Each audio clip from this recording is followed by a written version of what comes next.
Mais uma vez, boa noite a todos. É um privilégio, né? Uma grande responsabilidade também, mais uma vez, poder assumir o compromisso, e nosso desejo é que juntos nós possamos sair daqui aprendendo um pouco mais da palavra do Senhor, daquilo que Ele espera de nós. Com certeza os textos que nós vamos ler todos conhecem, mas precisamos nos lembrar de que é importante estarmos sempre em contato com a palavra do Senhor, mesmo diante dos textos que nós já sabemos de cor. A cada vez que nós nos debruçamos sobre a palavra do Senhor, paramos para estudar, Ele nos ensina a cada vez mais, nos faz lembrar aquilo que Ele espera de nós. Antes de nós iniciarmos, eu queria pedido da Esterlândia, né, que nós lembrássemos do almoço compartilhado que vai ser realizado no dia do aniversário do Esforço Cristão, dia 16 de abril agora, domingo, e o Esforço Cristão então estará comemorando mais um ano de fundação e nós vamos estar realizando um almoço compartilhado no domingo. Estará conosco o irmão Alexandre Campos nesse evento, então nós contamos com a participação dos irmãos que puderem contribuir para esse almoço. Podem procurar a Esterlândia, ela vai passar as informações sobre o cardápio, o que você pode trazer para nos ajudar. Bom, o texto que nós gostaríamos de meditar nessa noite, ele está relacionado a um assunto que o Vantuí, num estudo recente, trouxe para a nossa meditação, e se encontra em Gálatas, no capítulo 5, do verso 16 ao verso 25. Gálatas, capítulo 5, verso 16 ao verso 25. Diz assim a palavra do Senhor: Digo, porém, andai em espírito, e não cumprireis a concupiscência da carne. Porque a carne cobiça contra o espírito, e o espírito contra a carne. E estes opõem-se um ao outro, para que não façais o que quereis. Mas, se sois guiados pelo Espírito, não estáis debaixo da lei. Porque as obras da carne são manifestas, as quais são prostituição, impureza, lascívia, idolatria, feitiçarias, inimizades, porfias, emulações, iras, pelejas, dissensões, heresias, invejas, homicídios, bebedices, glutonarias e coisas semelhantes a estas, acerca das quais vos declaro, como já antes vos disse, que os que cometem tais coisas não herdarão o reino de Deus. Mas o fruto do Espírito é amor, gozo, paz, longanimidade, benignidade, bondade, fé, mansidão, temperança. Contra essas coisas não há lei. E os que são de Cristo crucificaram a carne com as suas paixões e concupiscências. Se vivemos no Espírito, andemos também no Espírito. Que o Senhor abençoe a leitura da sua palavra. E nesse texto que nós acabamos de ler, tem uma expressão no meio do texto que chama a nossa atenção. Porque ele vem dizendo, olha, as obras da carne são estas, e vem, traz uma lista das obras da carne. E ele termina aquela lista de coisas tremendas, e ele vem dizer o seguinte: mas o fruto do Espírito é. Essa expressão, mas o fruto do Espírito, ela deixa claro a interferência divina na realidade de condenação do ser humano. Nós vemos uma expressão semelhante a essa lá em Efésios capítulo 2. No verso 3, em Efésios 2, ele vem dizendo o seguinte: olha, entre os quais todos nós também, antes, andávamos nos desejos da nossa carne, fazendo a vontade da carne e dos pensamentos. E éramos, por natureza, filhos da ira, como os outros também. Mas Deus, olha a interferência divina aí, que é riquíssimo em misericórdia pelo seu muito amor com que nos amou, estando nós ainda mortos em nossas ofensas, nos vivificou juntamente com Cristo. Pela graça sois salvos. Somente Deus poderia reverter a situação do ser humano. Só Ele poderia providenciar essa intervenção, essa interferência, como o hino que nós acabamos de cantar. Que mudança admirável na vida provei, pois Cristo minha alma salvou. Eu deixei de trilhar a vereda do mal, pois Cristo minha alma salvou. Interferência divina. A salvação em Cristo e tudo o que dela provém são resultado da ação unicamente de Deus. Nada é por mérito nosso. Nós não fizemos nada para merecer a intervenção divina na nossa realidade. Que nós lemos, segundo o apóstolo Paulo em Efésios, estávamos mortos em nossas ofensas e pecados. Essa era a nossa realidade. Mas Deus, através de Cristo Jesus, interveio na nossa realidade. Uma frase que a gente só vai ser livre quando a gente tiver força para fazer aquilo que a gente não quer, baseado nesse versículo. Para que não façais o que quereis. Então, quando tiver força para não fazer o que a gente quer, a gente está caminhando por uma liberdade, estamos trilhando no caminho do Espírito. Exatamente. Mas o foco do nosso estudo é o fruto do Espírito, que nós lemos em Gálatas capítulo 5. Primeiro vamos pensar no fruto.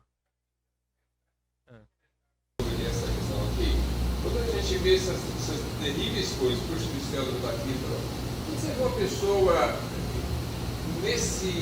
nessa prática de pecado, a gente fica chocado às vezes, mas é a coisa mais natural. A gente choca é quando a pessoa consegue produzir o fruto do Espírito. E para produzir isso aqui, é só cruzar os braços e deixar a vida me levar. É só seguir a música do Zeca Pagodinho. Você não vai produzir isso aqui com uma tranquilidade, vai também fazer força. Exatamente. As obras da carne, como Vantuí disse, nós praticamos naturalmente. Agora o fruto é diferente. O fruto do Espírito. O fruto, se você olhar no dicionário, você vai ver ali que o fruto é o produto de um esforço empregado ou de um desejo que se construiu. Vamos pensar nessa definição de fruto. O produto de um esforço empregado. E como foi grande o esforço empregado para que esse fruto pudesse ser produzido. Pense numa fruteira. Se você simplesmente joga uma semente no solo, ela vai produzir fruto tão fácil assim?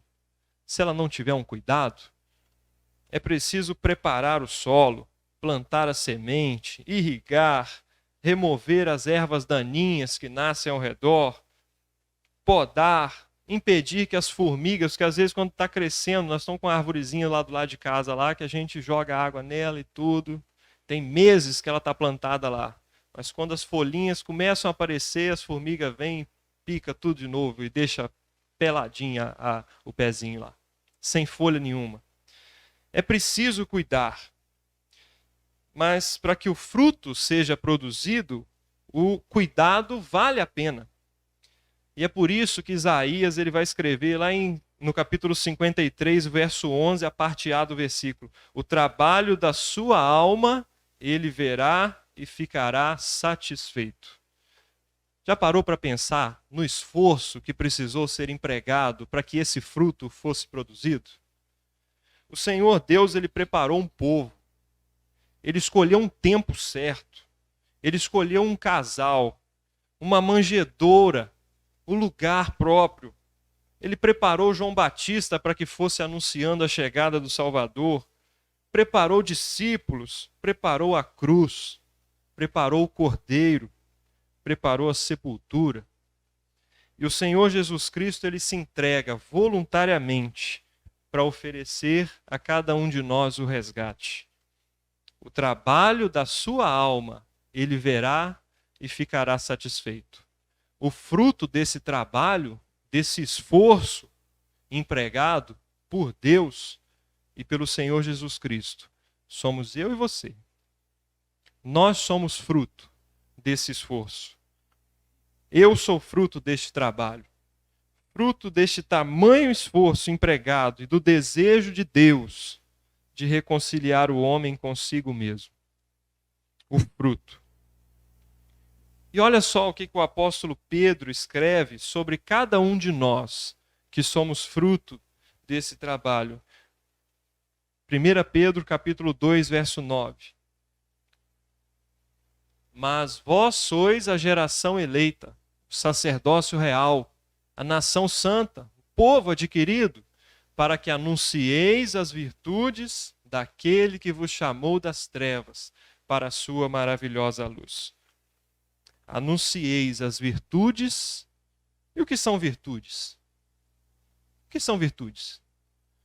Porque Pedro diz que nós somos um povo escolhido com uma missão, uma finalidade. É para isso que vocês estão aqui. É para isso que nós estamos aqui. Para anunciar as virtudes daquele que nos chamou das trevas para a sua maravilhosa luz. E o que são virtudes? Virtudes são atributos, né, tia?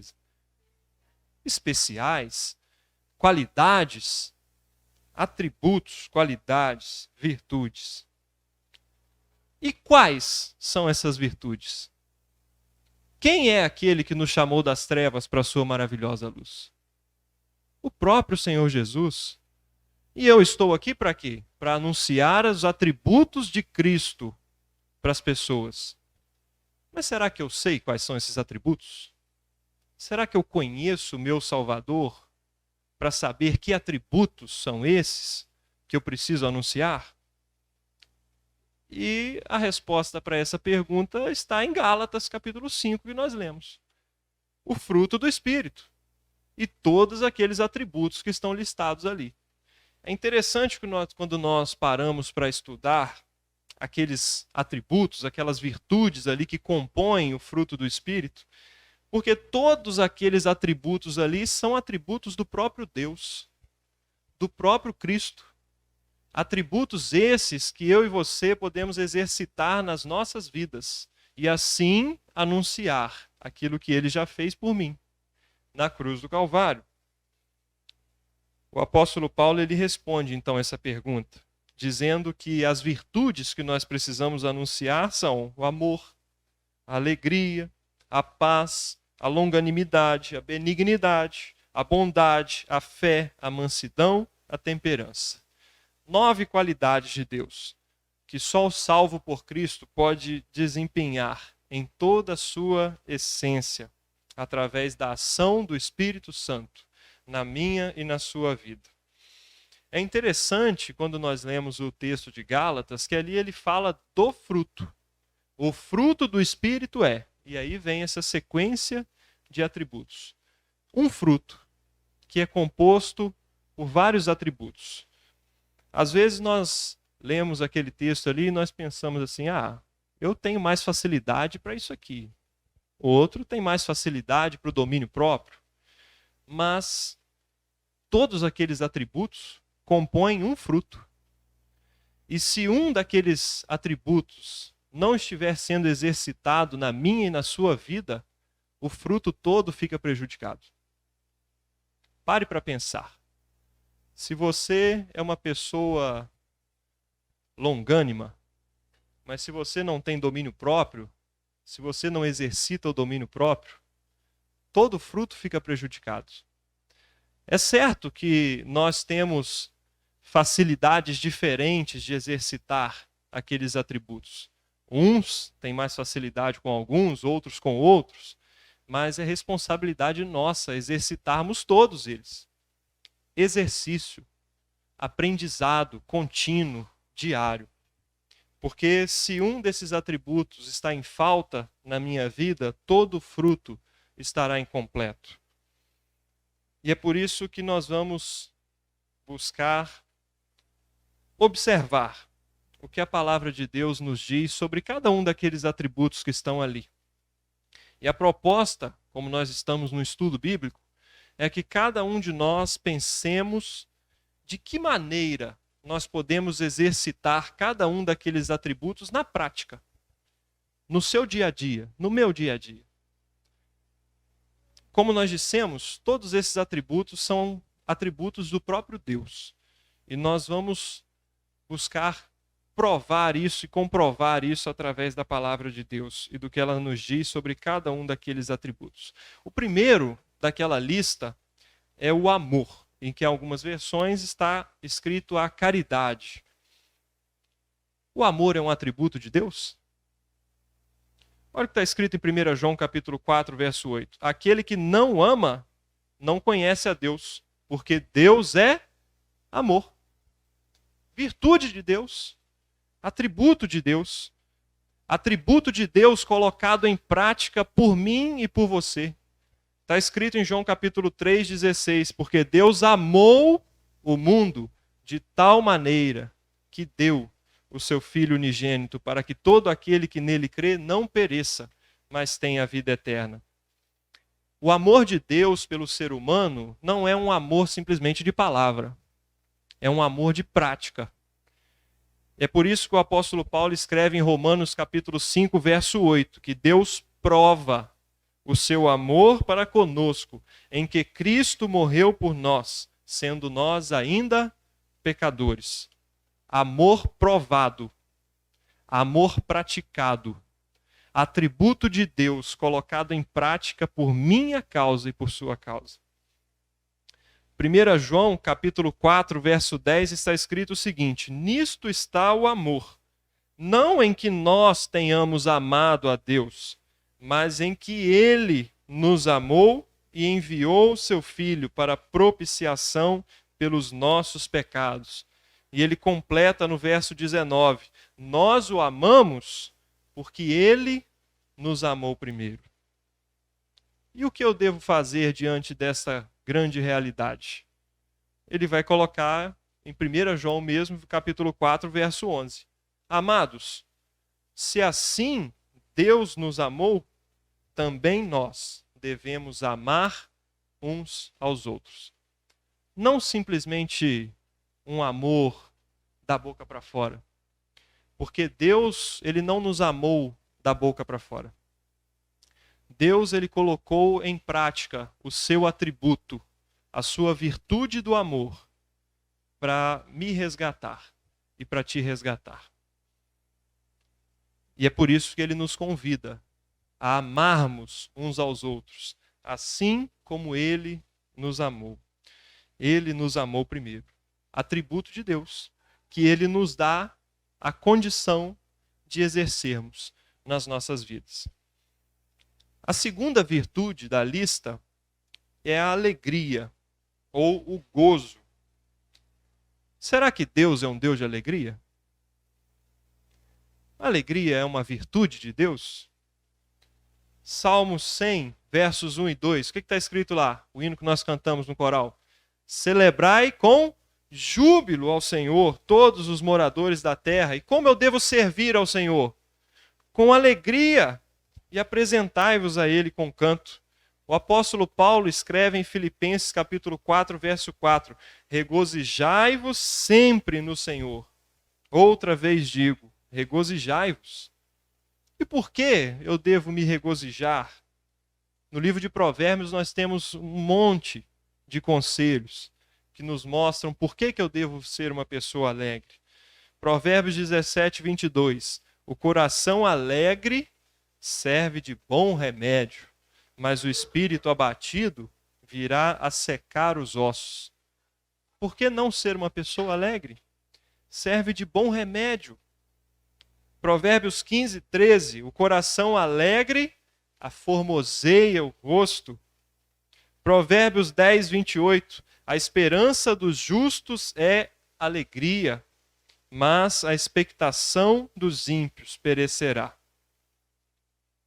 Quando nós entendemos aquilo que Cristo já fez por nós, como ele exerceu o seu amor através de Cristo na cruz do Calvário, aquele que é dono e criador de todas as coisas, veio nesse mundo pecador para se entregar numa cruz por nossa causa, aí nós só podemos dizer, conforme o profeta Abacuque, lá no capítulo 3, versos 17 e 18. Porquanto, ainda que a figueira não floresça, nem haja fruto na vide, o produto da oliveira minta, e os campos não produzam mantimento, as ovelhas da malhada sejam arrebatadas, e nos currais não haja vacas.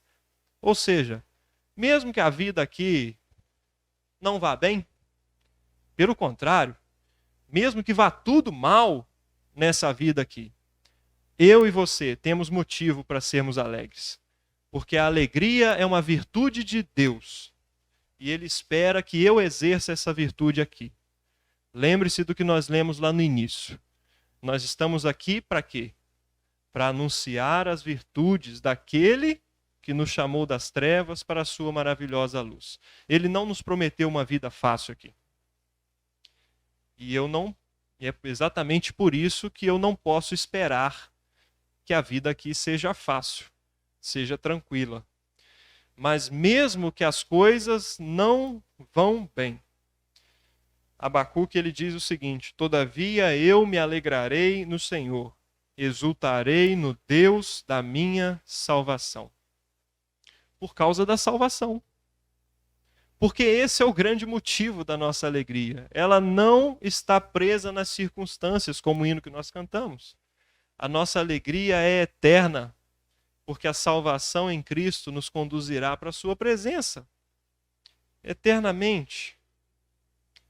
Hebreus capítulo 12, verso 2. Olhando para Jesus, autor e consumador da fé, o qual, pelo gozo que lhe estava proposto, suportou a cruz, desprezando a afronta, e assentou-se à destra do trono de Deus. Por causa da alegria que lhe estava proposta. E por causa dessa alegria, o Senhor Jesus, ele fez o quê? Suportou a cruz, desprezando a afronta. Suportou a cruz por causa da alegria que estava proposta. O fruto do seu trabalho ele verá e ficará satisfeito. E é assim que nós precisamos exercitar. A nossa alegria não é por causa das coisas, das circunstâncias que nós vivemos aqui, mas por causa da alegria que nos está proposta, por causa da alegria que nos aguarda no céu. É por causa dessa alegria que nós precisamos, como o Senhor Jesus suportou a cruz, nós precisamos suportar as adversidades que nós estamos sujeitos a passar aqui. Porque a alegria que nos aguarda é muito maior. Atributo de Deus. Que Ele... Abundância. Exatamente. Alegria. O Senhor me deu para agora. Exatamente. Desfrutar dessa alegria desde já. A terceira virtude daquela lista é a paz. A paz é a ausência de conflitos. Essa ausência de conflitos, ela pode ser uma ausência de conflitos entre pessoas e muitas vezes uma ausência de conflitos internos. Paz, ausência de conflitos. E a paz é um atributo de Deus? Vamos ver o que a palavra de Deus nos diz. Isaías capítulo 26, verso 3. Está escrito o seguinte: tu conservarás em paz aquele cuja mente está firme em ti, porque ele confia em ti. Quer encontrar paz? Confie no Senhor. É o que ele diz. Ele conserva em paz aquele cuja mente está firme em ti. Firme sua mente no Senhor. Confie no Senhor. Porque está escrito, o apóstolo Paulo ele escreve em 1 Coríntios capítulo 14, verso 33, porque Deus não é Deus de confusão, senão de paz, como em todas as igrejas dos santos. 2 Tessalonicenses 3,16. Ora, o mesmo Senhor da paz vos dê sempre paz de toda maneira. E ainda, Filipenses capítulo 4, verso 7. E a paz de Deus, que excede todo entendimento, guardará os vossos corações e os vossos sentimentos em Cristo Jesus. A paz é um atributo de Deus. É um atributo de Deus que foi colocado em prática por nossa causa. E fala de interna, né? Paz, né? Você vai ver a história da igreja, dos mártires da igreja, você vai ver muita história de eles ali diante de uma morte tão trágica e eles cantando hino de louvor ao Senhor. Eles não estavam em paz por fora, mas internamente eles estavam em paz. Né? É o salmo que você lê. Né? A mente no Senhor, ele faz eu repousar em paz. Exatamente. Né? Independente, né? Porque o dicionário, eu não concordo com o dicionário dizer que paz é ausência de guerra. Não, você vai entender a colocação que eu vou fazer. Não, É o seguinte, a paz que nós estamos falando aqui não é a paz que o mundo dá. É por isso que o Senhor Jesus ele fala lá em João capítulo 14, verso 27, deixo-vos a paz. A minha paz vos dou, não vou-la dou como o mundo a dá. Então essa paz não é a ausência de conflitos externos, mas é a paz que vem de Deus. E esta paz não é como a paz que o mundo dá. E o Senhor, ele colocou em prática o seu atributo da paz, tanto para resolver os nossos conflitos internos, quanto o conflito que nós tínhamos com Ele próprio. Porque olha só o que está escrito em Salmos capítulo 85, verso 10. A misericórdia e a verdade se encontraram, a justiça e a paz se beijaram. O Senhor, ele resolveu o conflito que havia entre o ser humano e ele próprio, trazendo paz, resolvendo, transformando aqueles que eram inimigos de Deus e agora são chamados filhos de Deus. Paz com Deus. A misericórdia que vem de Deus, quando encontra a verdade que sai do homem, a verdade que o homem é um pecador, aquele que reconhece que em si próprio ele não tem nada para merecer, nada vindo de Deus, ele encontra a misericórdia de Deus. E aí, quando a misericórdia e a verdade se encontram, o que acontece? A justiça e a paz se beijam. Nós não somos mais inimigos de Deus. Nós somos feitos seus filhos. Porque o conflito que havia entre mim e Deus, ele foi resolvido através de Cristo Jesus. mais brilhante do mundo, contando o fato da sua conversão. E ele analisa psicologicamente a vida de Jesus e a vida dos discípulos. E ele traz isso, para que as pessoas não permitam que as pessoas roubem a nossa paz. Né? Então, quando nós estamos confiados no Senhor, as pessoas não vão roubar a nossa paz. Ele não pode permitir. Né? Ele fala da gestão da emoção, aprender a administrar a nossa mente de tal forma que a gente não perca a paz. Né?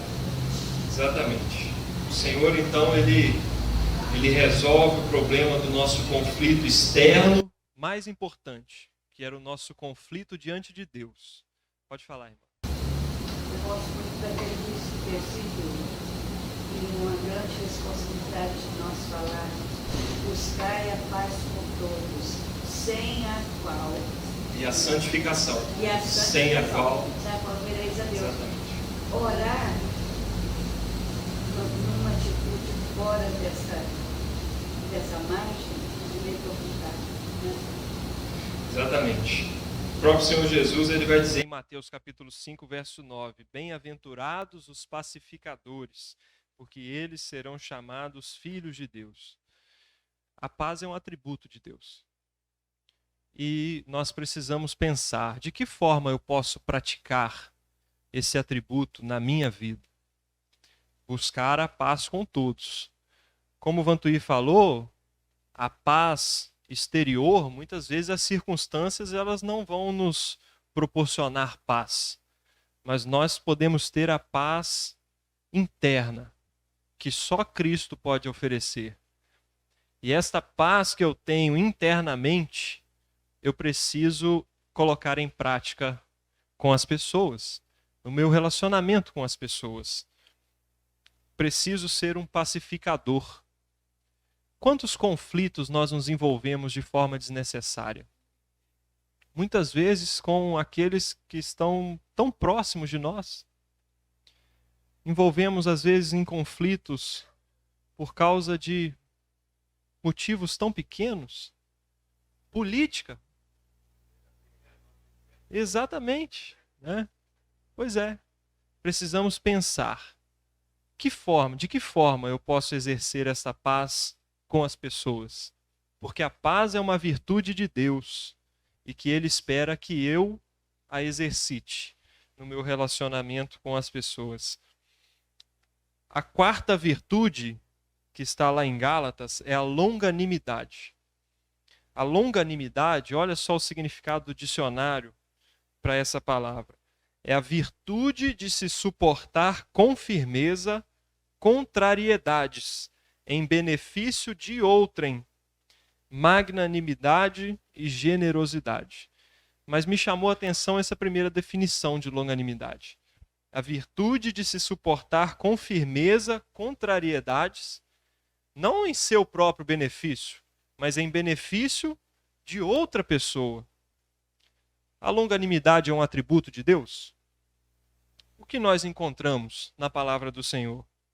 2 Pedro capítulo 3, verso 9, está escrito assim: o Senhor não retarda a sua promessa, ainda que alguns a tenham por tardia, mas é longânimo. Atributo de Deus, Deus é longânimo para convosco, não querendo que alguns se percam, senão que todos venham a arrepender-se. E olha o que o apóstolo Paulo escreve para Timóteo, em 1 Timóteo capítulo 1, versos 15 e 16. Esta é uma palavra fiel e digna de toda aceitação, que Cristo Jesus veio ao mundo para salvar os pecadores, dos quais eu sou o principal. Mas por isso alcancei misericórdia, para que em mim, que sou o principal, Jesus Cristo mostrasse toda a sua longanimidade. Lembra da definição de longanimidade? Suportar contrariedades em benefício de outrem. O Senhor Jesus, ele praticou longanimidade. Ele pratica longanimidade para com o ser humano. Porque o Senhor, ele suporta os nossos pecados. Ele suportou os nossos pecados em nosso benefício. É disso que o apóstolo Paulo está falando aqui. Olha, eu sou o principal dos pecadores. E em mim, que sou o principal, o Senhor Jesus mostrou toda a sua longanimidade. Ele suportou os meus pecados, os meus muitos pecados, por causa de mim, em meu benefício. E é por isso que ele tem suportado o pecado da humanidade até hoje. Porque ele espera que outras pessoas venham a reconhecer o Senhor Jesus Cristo como Salvador. E dentro desse grupo de outras pessoas, ele tem sido longânimo com muitos que estão próximos de nós e que ainda não têm Cristo como Salvador. Mas o Senhor tem dado oportunidade de ouvirem a mensagem de salvação. O Senhor tem dado oportunidade de conviverem conosco, porque nós estamos aqui para quê?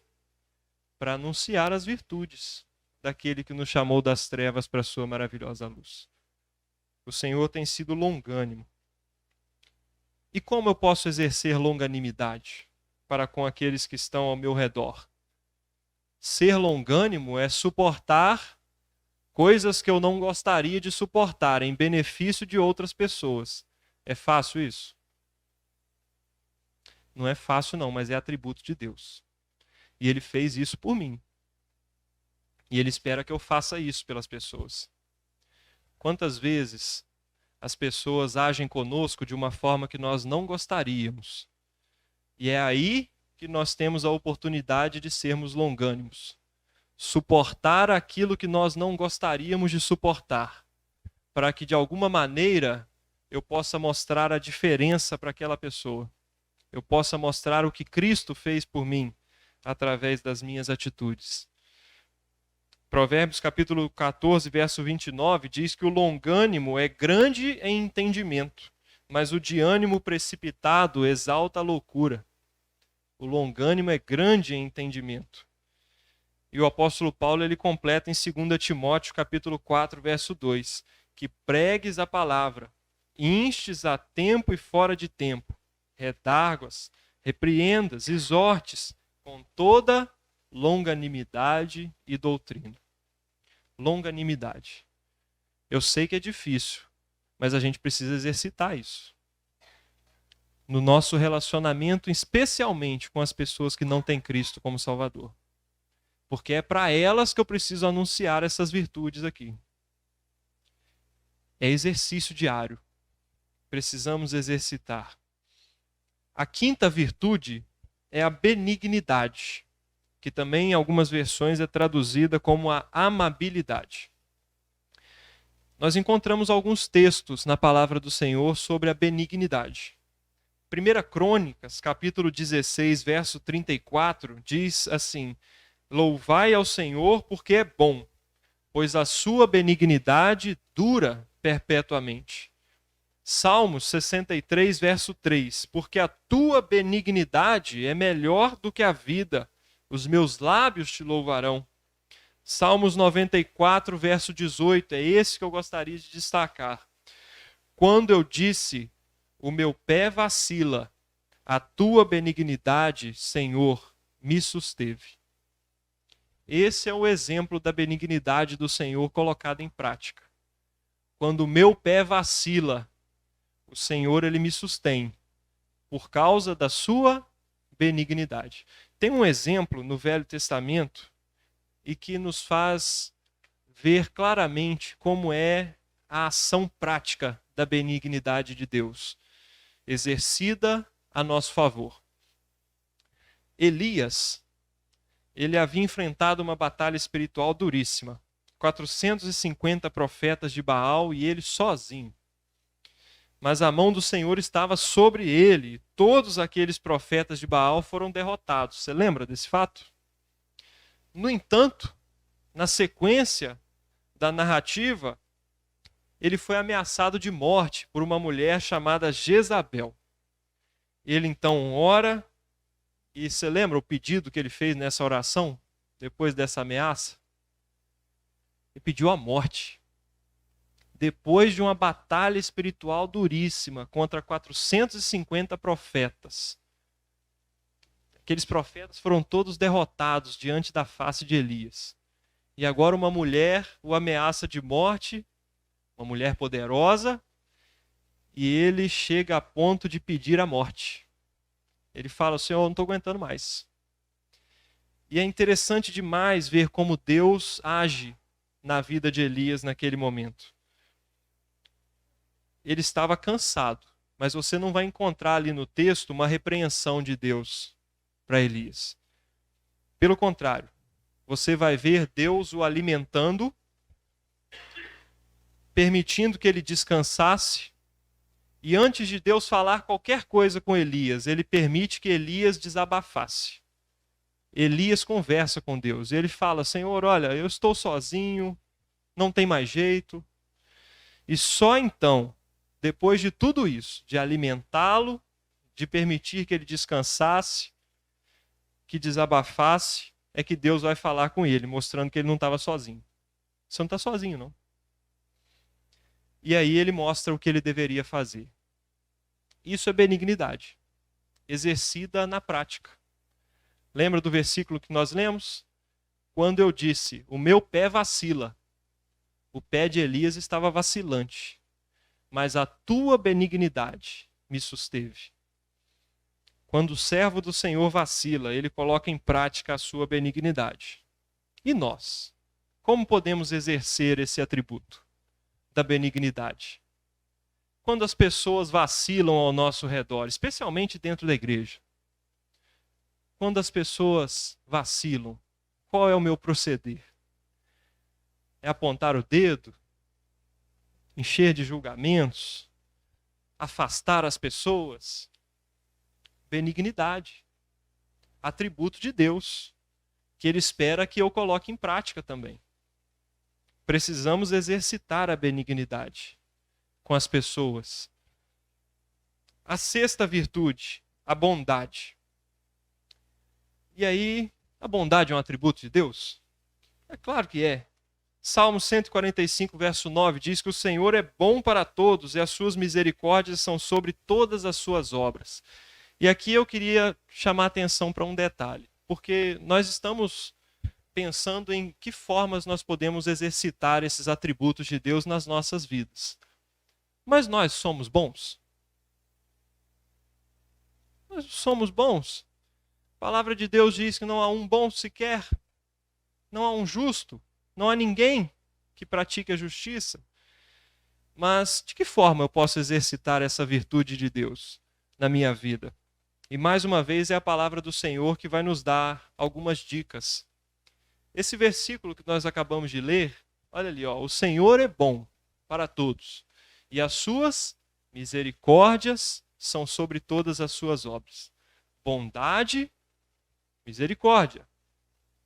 Salmo 100, verso 5, a parte A do versículo. Olha o que está escrito lá. Porque o Senhor é bom e eterna a sua misericórdia.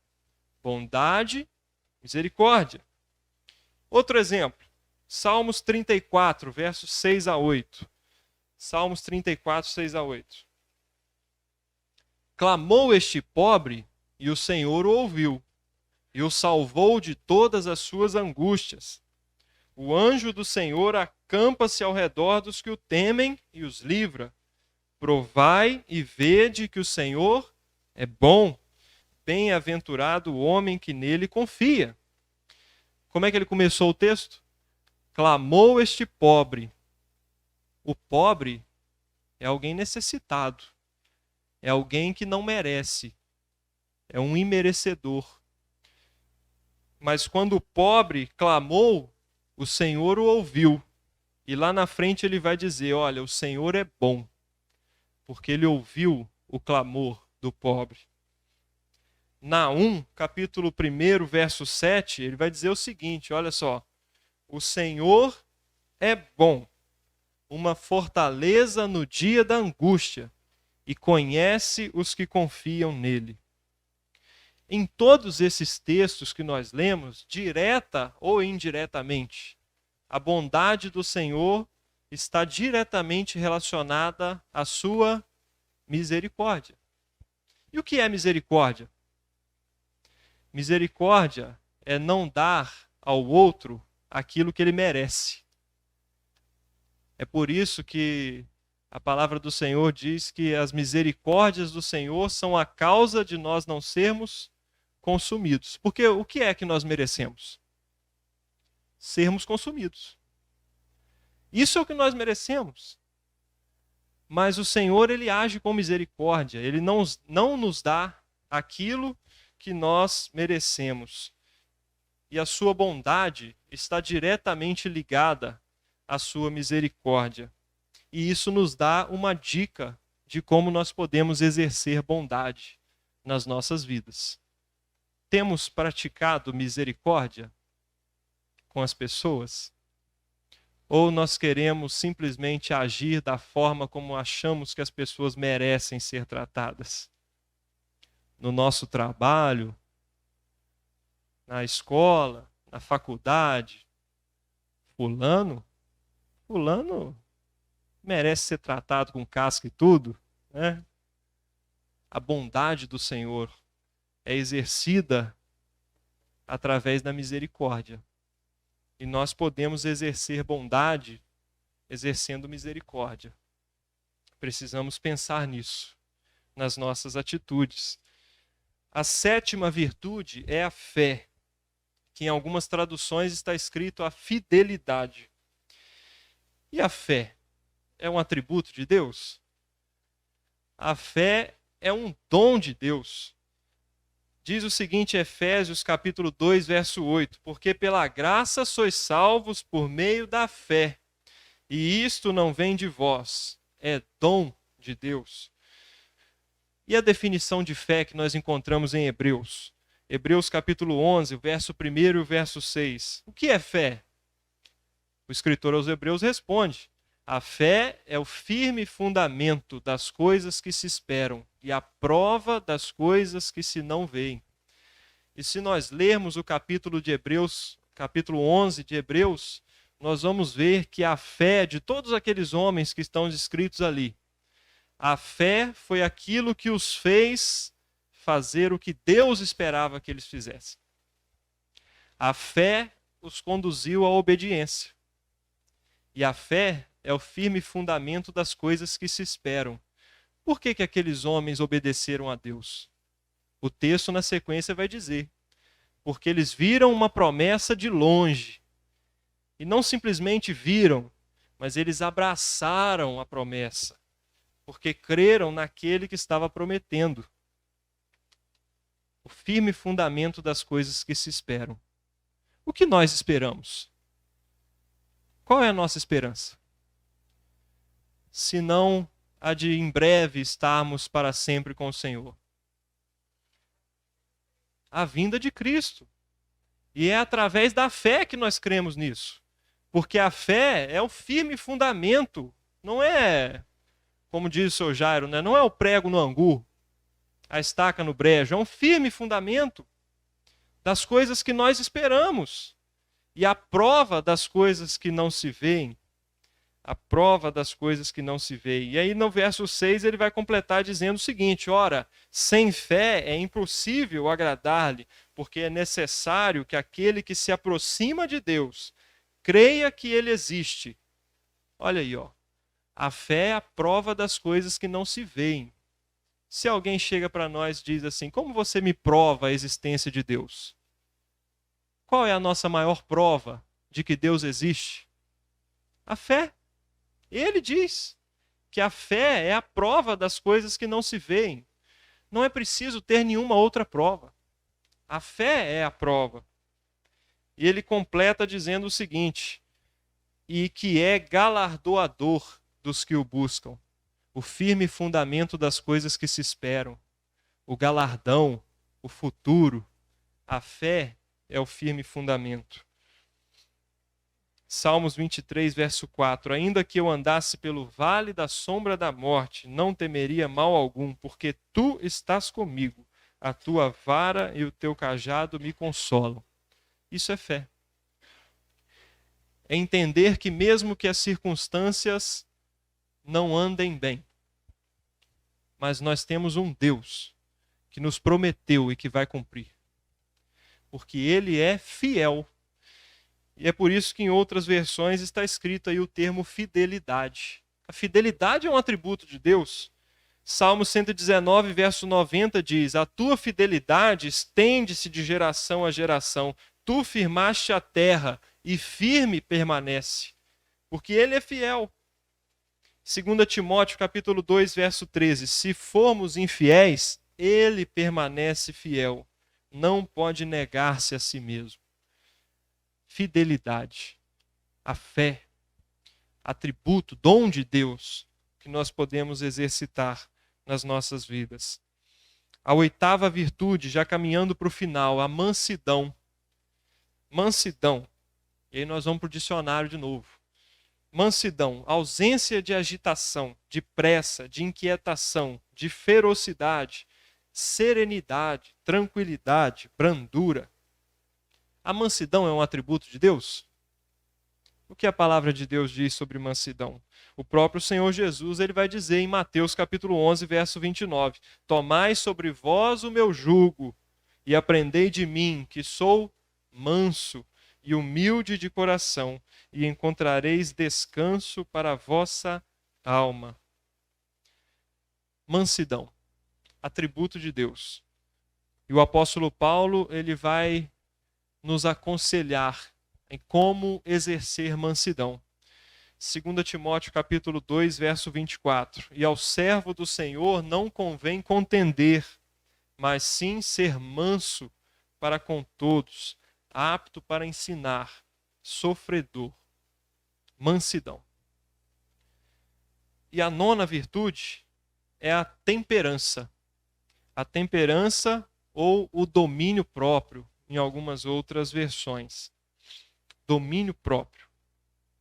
É próprio de Deus ter o controle de todas as coisas em suas mãos. E nós encontramos isso em alguns versículos, como por exemplo, Salmo 139, verso 16, onde ele vai dizer: os teus olhos viram meu corpo ainda informe, e no teu livro todas as coisas foram escritas, as quais iam sendo dia a dia formadas, quando nem ainda uma delas havia. Controle de todas as coisas. Atos, capítulo 17, versos 25 e 26, pois ele mesmo é quem dá a todos a vida, a respiração e todas as coisas. E de um só fez toda a geração dos homens para habitar sobre a face da terra, determinando os tempos já dantes ordenados e os limites da sua habitação. Em Mateus capítulo 10, verso 30, o Senhor Jesus ele diz o seguinte: e até mesmo os cabelos da vossa cabeça estão todos contados. Controle. Ele tem o controle de todas as coisas nas suas mãos. E é por isso que ele nos faz o convite para cada um de nós exercitarmos o autocontrole. O apóstolo Paulo ele nos deixou o testemunho de que essa não é uma tarefa muito fácil, não. O que o apóstolo Paulo vai dizer lá em Romanos capítulo 7, verso 19? É o que o Vantuí falou lá no início. Porque eu não faço o bem que eu quero, mas o mal que eu não quero, esse faço. E nós somos todos assim. 1 Coríntios capítulo 9, verso 25 a 27, ele diz o seguinte: e todo aquele que luta, de tudo se abstém. Eles o fazem para alcançar uma coroa corruptível, nós, porém, uma incorruptível.